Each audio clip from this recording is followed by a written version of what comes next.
여러분, 우리가 생활 속에서요, 자기 중심적인 모습이 얼마나 많은지 몰라요. 몇 가지 제가 한번 예를 들어보겠습니다. 요새 정치권에서 가장 많이 사용하는 단어가 뭡니까? 내로남불이잖아요. 내로남불. 내가 하면 오면서 남이 하면 불륜. 여러분, 이건 진리입니다. 진리예요. 시대가 바뀌어도 변하지 않는 겁니다, 이거는. 왜? 인간이 가지고 있는 자기 중심성 때문이에요. 변하잖아요. 여러분, 보세요. 정권 바뀌어도 안 변하잖아요. 똑같잖아요. 남의 있는 티눈은 보면서 내 눈 속에는 들보는 제대로 보지 못하는 거죠. 봐도 일단 핑계부터 되잖아요. 왜 그래요? 이 자기 중심성 때문에. 또 생각해 볼까요? 자기 생각은 옳고 다른 사람의 생각은 틀리다는 의식을 갖고 살아가는 사람들이 의외로 참 많습니다. 근데 여러분, 세상을 이렇게 살다 보니까 뭐 많이 살지 않았지만은 세상을 살다 보니까요, 옳고 그름의 문제보다는요, 사실은요, 다름의 문제가 더 많습니다. 정답이 있는 경우보다도요, 정답이 없는 경우가 더 많잖아요? 그렇잖아요, 여러분. 이 학교에서는 우리가 배울 때는 뭐 정답이 있다라고 배우지만 실제 우리가 사회에 나가서 살다 보니까는 야, 이게 정답이 없는 것도 참 많구나. 옳고 그름의 문제보다도 다름의 문제가 더 많이 있구나. 중립지대가 더 많구나. 이런 걸 많이 느껴요. 그런데 이 다름의 문제를 옳고 그름의 문제로 생각합니다. 이거 다름의 문제인데 이걸 다름의 문제라고 생각하지 않고 옳고 그름의 문제로 생각하는 거예요. 왜 그렇습니까? 자기 중심성 때문이에요. 여러분, 인간의 자기 중심성 중에서 가장 심각한 것이 뭐냐면 신앙이에요, 신앙. 얼마나 자기 중심적인가 하면요, 아까도 말했지만요, 우리 믿는 사람들도요, 이 성경을, 하나님의 말씀을 자기 중심적으로 해석합니다. 인간은요, 성경을, 하나님 말씀을요, 말씀대로 해석하지 않고 자기 생각대로 해석한다니까요. 로마 3장 23절, 우리 잘 알잖아요. 모든 사람이 죄를 범했으며 하나님의 영광에 이르지 못하더니 의인 없나니 하나도 없습니다. 모든 사람이 죄인입니다라고 이야기합니다. 그러면은 사람들은 얘기합니다. 내가 무슨 죄인이냐라고 이게 반박하잖아요.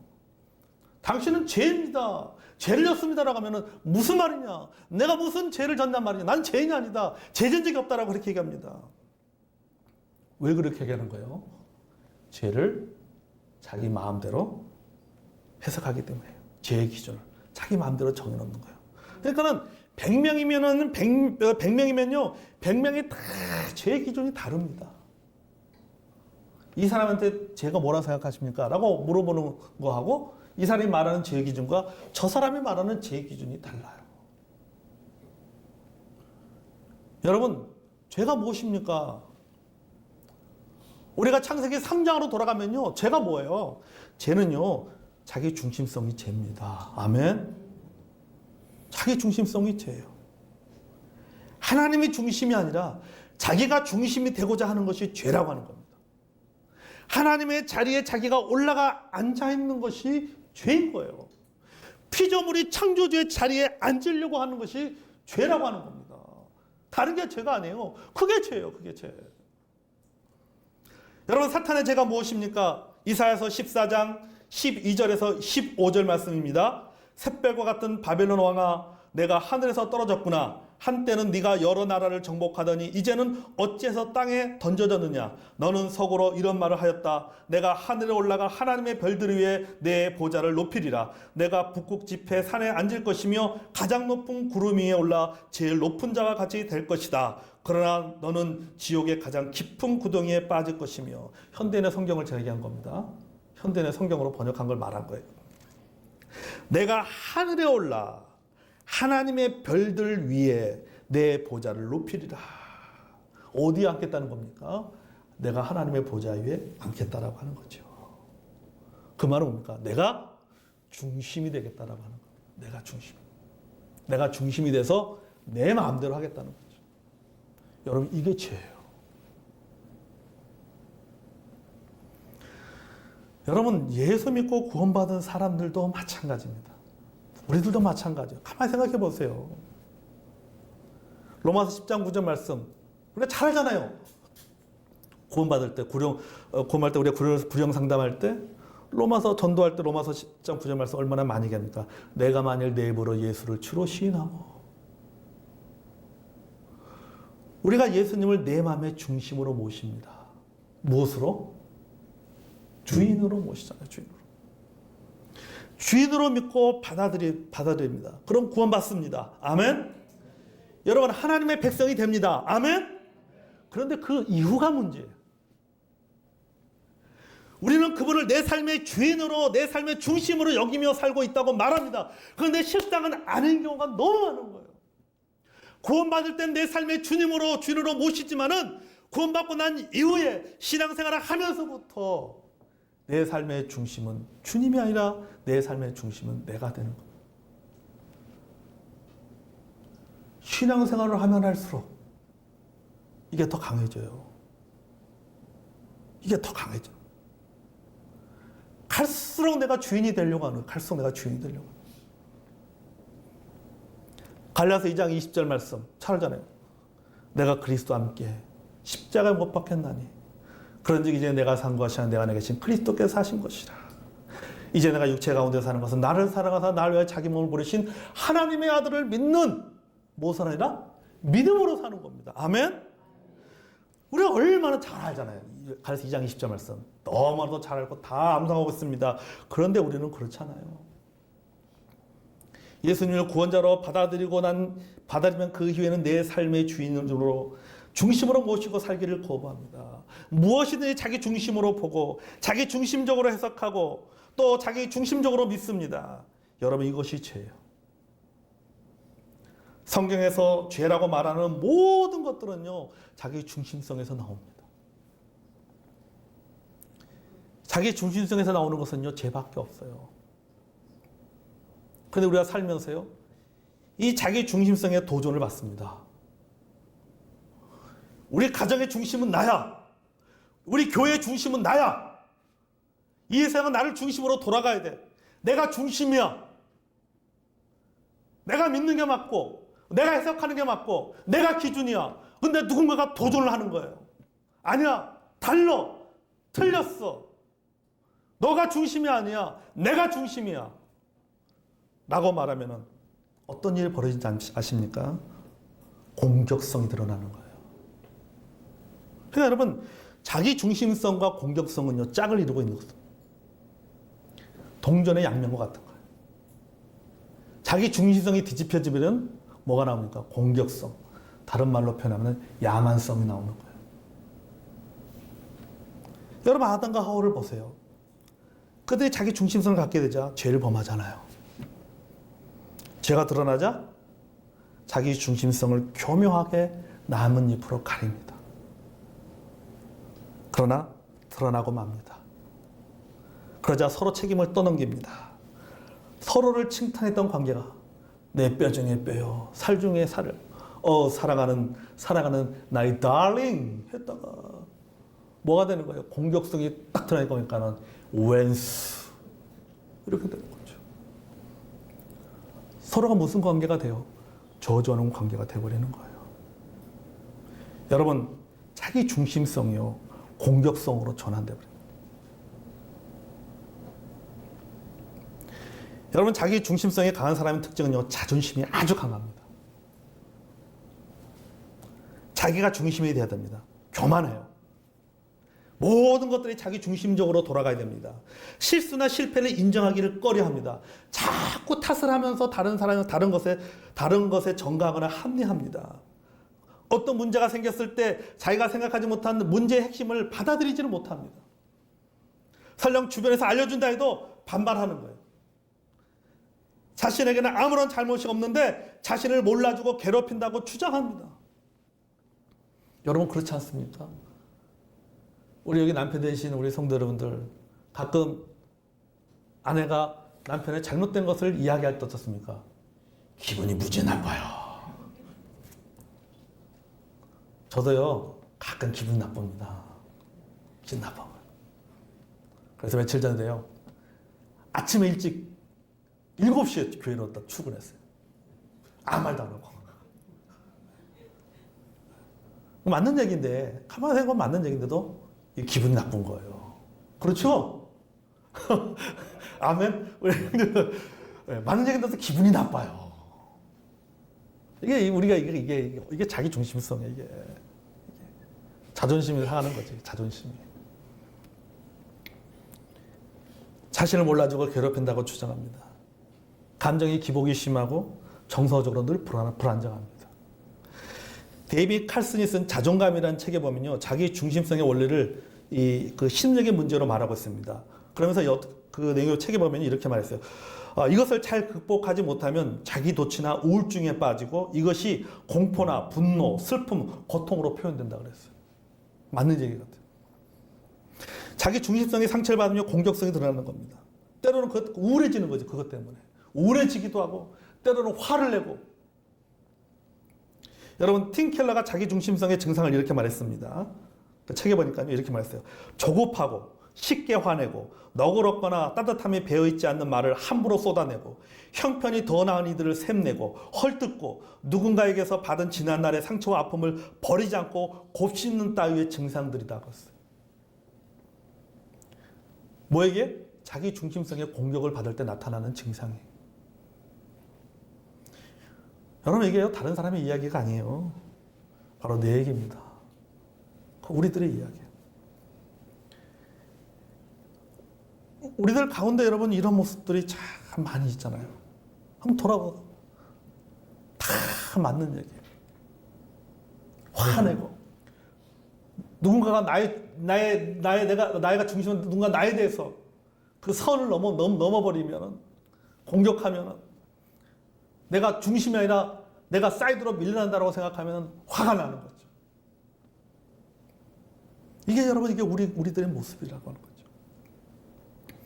그러면 여러분 우리가 어떻게 자기 중심성을 극복할 수 있을까? 이게 문제입니다. 하나밖에 없습니다. 우리가 복음으로 돌아가야 되는 겁니다. 아멘. 21절 볼까요? 같이 읽겠습니다. 창세기 3장 21절.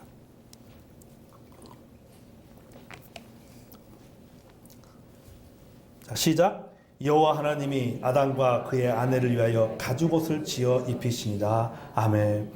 자, 아담과 하와가 선악과를 따먹고 그들이 본 것은 자신들의 부끄러움입니다. 부끄러움은 추악한 자신이죠. 죄로 물들어 있는 자기 중심성을 본 거죠. 그들은 이것을 나뭇잎으로 가립니다. 가리지만 실패합니다. 여러분 그렇잖아요? 우리가 살면서 여러분 내가 가지고 있는 아주 못된 자기 중심성을요 교묘하게 때로는 합법적으로 교묘하게 다른 여러 가지 명분을 내세워서 그것을 싹 가립니다. 그런데 가리지만 실패하고 마는 거죠. 드러나게 되어 있다라고 하는 겁니다. 여러분 나뭇잎이요 아무리 싱싱한 나뭇잎도 시간이 지나면 어떻습니까? 다 말라버리잖아요. 결국 뭡니까?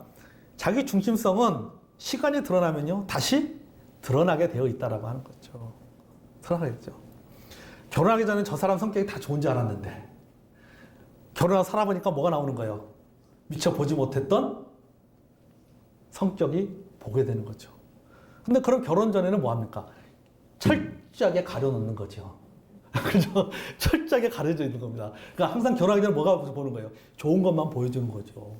마치 이 아담과 하와가 나뭇잎으로 가리는 것처럼 좋은 것만 보이는데 이게 시간이 지나면요 다 드러나게 되어 있다라고 하는 다 드러나게.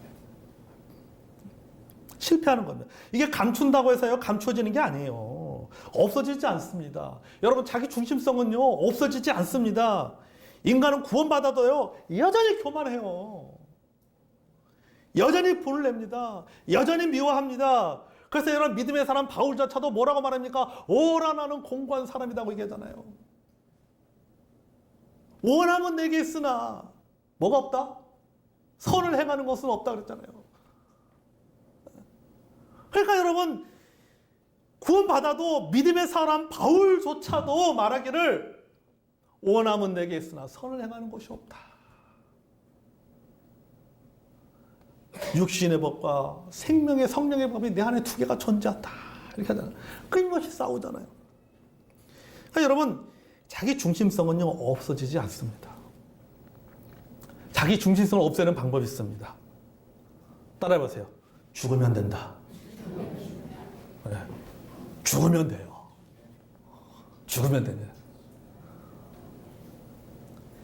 여러분, 이 죽는다는 게 여러분 목숨 끊는 걸 말하는 거예요. 육신의 생명이 끝나는 걸 말하는 거예요. 그 전까지는요, 인간이 우리가 가지고 있는 자기 중심성은요, 없어지지 않아요. 이 땅에 살아있는 한, 생명이 있는 한, 끊임없이 우리와 우리 주변을 힘들게 합니다. 우리의 노력에도 한계가 있어요. 화 안 내야지. 화 안 내야지. 내가 자존심 내려놔야지. 됩니까? 안 돼요. 그러니까 우리 인간의 의지를 가지고는요, 한계가 있는 거예요. 그래서 하나님의 은혜가 필요합니다. 아멘. 은혜 아니면 살아갈 수가 없습니다. 아멘. 하나님의 은혜 안에 들어가야 돼요. 하나님이 그들의 부끄러움과 더러운 자기 중심성을 덮어주셨습니다. 어떻게 덮어주셨어요? 가죽옷을 지어서 입혔잖아요. 이건 뭐합니까? 생명을 죽인 겁니다. 생명을 죽여서 그 자기 중심성의 부끄러운 부분을 가려준 것입니다. 여러분, 이게 바로 복음입니다. 아멘. 복음이 하나님의 은혜가요, 우리의 자기 중심성을 다스리게 합니다. 그나마 내가 구원받기 전보다는 그래도 내가 자기 중심성이 덜 드러나는 이유는 뭡니까?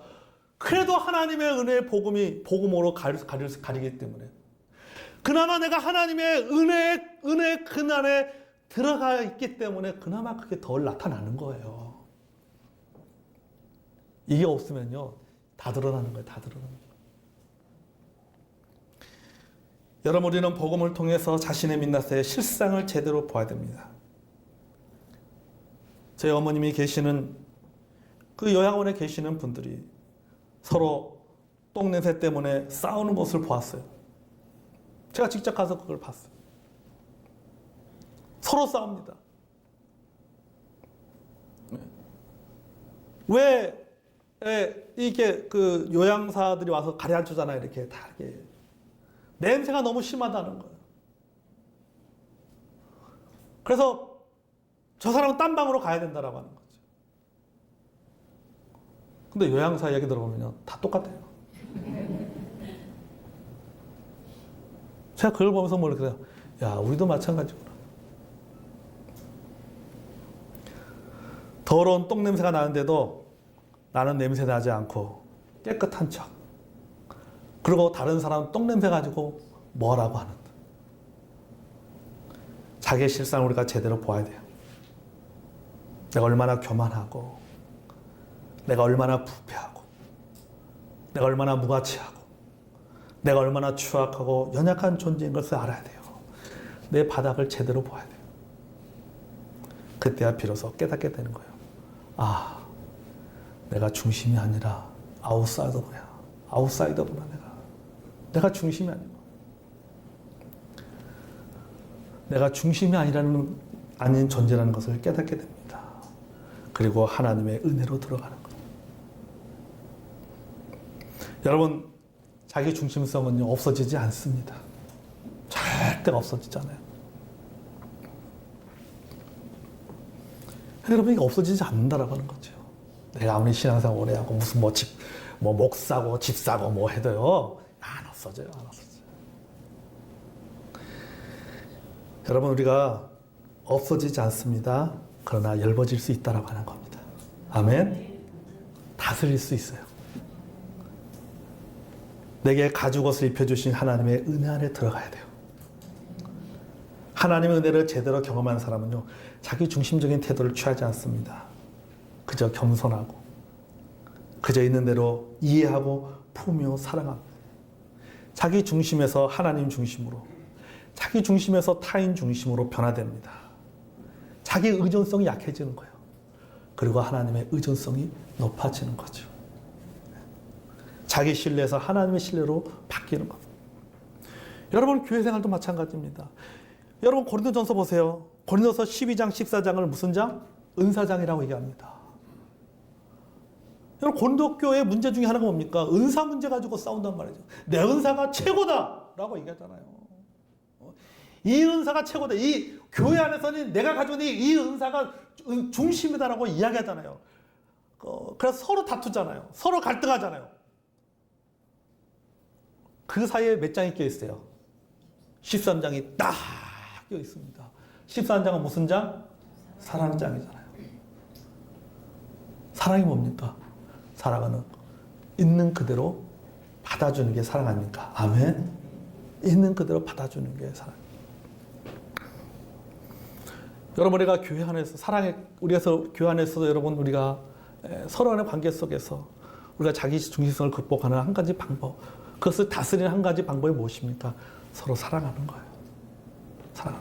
있는 그대로. 저 사람의 모습이 누구의 모습? 내 모습이에요. 저 사람에게 나타난 자기 중심적인 증상이 이게 누구 증상이에요? 내 증상이에요, 내 증상. 그리고 나나 너나 당신이나 나나 모두가 하나님의 은혜 안에서 우리는 살아가는 존재다 라고 하는 것을 받아들일 때 자기 중심성을 극복할 수가 있습니다. 아멘. 사랑하는 성도 여러분, 우리가 자기 중심성 앞으로 우리가 주님 앞에 가는 그 순간까지 끊임없이 우리는 어느 순간 되면 또 나타날 겁니다. 하지만 여러분 없어지지 않지만은 다스릴 수 있습니다. 하나님의 은혜 아래 날마다 들어가시길 바랍니다. 우리 찬송에 들어보면 하나님의 은혜 안에 살아갈 수가 없네요. 은혜 아니면 살아갈 수가 없네요. 제가 이 말씀을 준비하면서요, 그 찬양이 생각났어요. 나 같은 죄인 살리신 그네 놀라와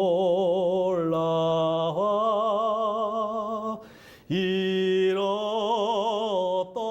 생명 찾았고 광명을 얻었네. 아멘. 나 같은 죄인 살리신. 와. 그 찬송이 이해가 되는 거야. 나 같은 죄인. 나 같은 죄인. 어떤 죄인? 자기 중심성이. 그 중심성에 사로잡혀서 살아가는 나 같은 죄인. 나 같은 죄인은 뭘까? 하나님께서 살리셨어요.